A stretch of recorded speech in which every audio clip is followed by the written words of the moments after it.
Bonjour, bienvenue dans la série sur les bases de la mécanique quantique.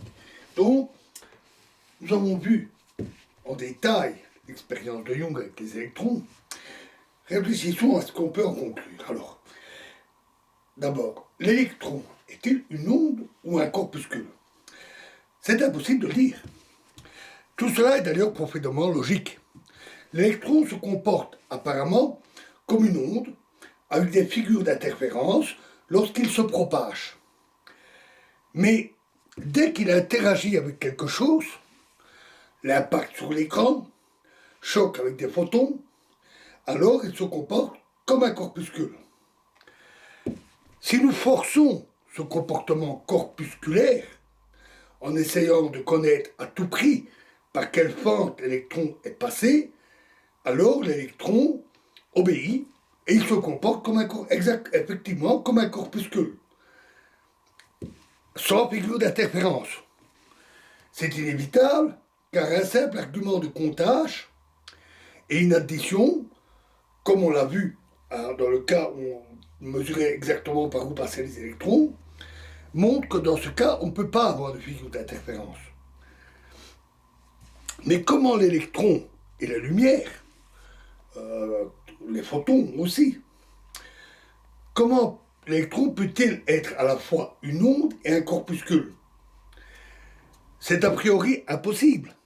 Un corpuscule comme une balle de tennis et une onde comme une vague sont deux objets de nature profondément incompatibles.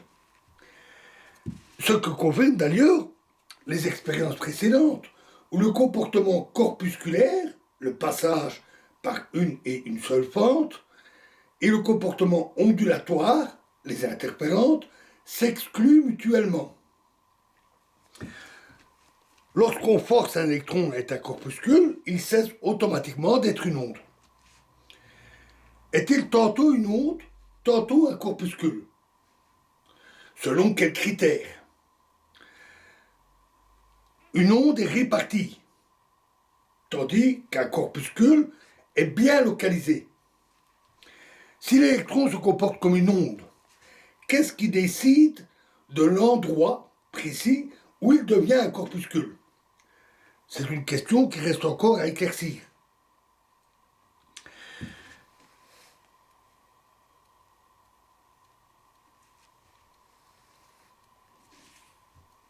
Et il semble en réalité qu'on soit obligé de renoncer à cette description en termes de corpuscule et ou d'onde, puisque l'un comme l'autre est insuffisant, d'autant qu'on a même des situations un peu ambiguës, comme avec les flashs un peu flous, où l'électron n'est plus très bien localisé, et où la figure d'interférence est à peine esquissée. On l'a vu, on commence à avoir des ondulations dans la courbe en cloche, et l'électron n'est plus trop bien localisé. Donc là, on est un peu à mi-chemin, plus bien localisé comme un corpuscule, mais pas de belles figures d'interférence comme pour les ondes. On est donc un peu à cheval entre les deux. De toute évidence, on ne peut pas dire je les décris comme des corpuscules quand ils sont des corpuscules et comme des ondes quand ils sont des ondes. Parfois, c'est plus complexe.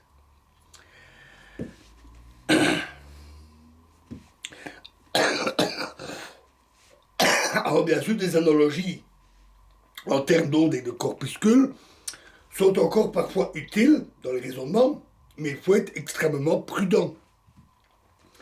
L'électron et les photons et tous les objets microscopiques, c'est autre chose. Quelque chose qui se comporte parfois comme une onde, parfois comme un corpuscule, mais qui n'est ni l'un ni l'autre. Quelque chose de spécial, une particule quantique, dont nous ne pourrons pas facilement comprendre la nature, parce qu'il n'y a pas d'équivalent dans notre vie au quotidien, fait de vagues, de balles de tennis ou de balles de fusil bien identifiées. On ne peut que décrire les comportements de ces objets quantiques et les analyser, les décrypter, les décrire à l'aide d'un formalisme plus ou moins abstrait. Mais avant d'en arriver à ça, nous allons pousser nos raisonnements à fond et encore tenter une description uniquement avec des ondes. Rien que des ondes, dont le comportement est tellement riche. Et après tout, des ondes peuvent être totalement étalées, mais aussi plutôt compactes, les paquets d'ondes. Donc, il y a peut-être quelque chose à faire de ce côté-là. Mais avant de faire ça, on va se poser une question capitale.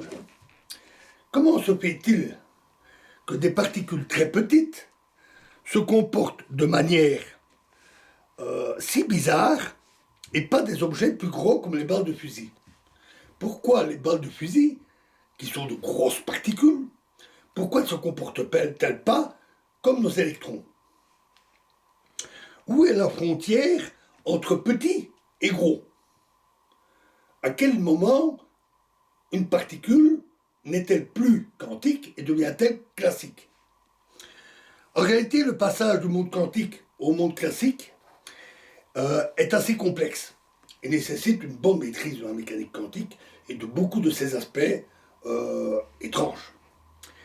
Mais nous pouvons déjà donner un avant-goût dans le cadre de cette expérience, essayer de comprendre pourquoi nos balles de fusée ne font pas la même chose que les électrons.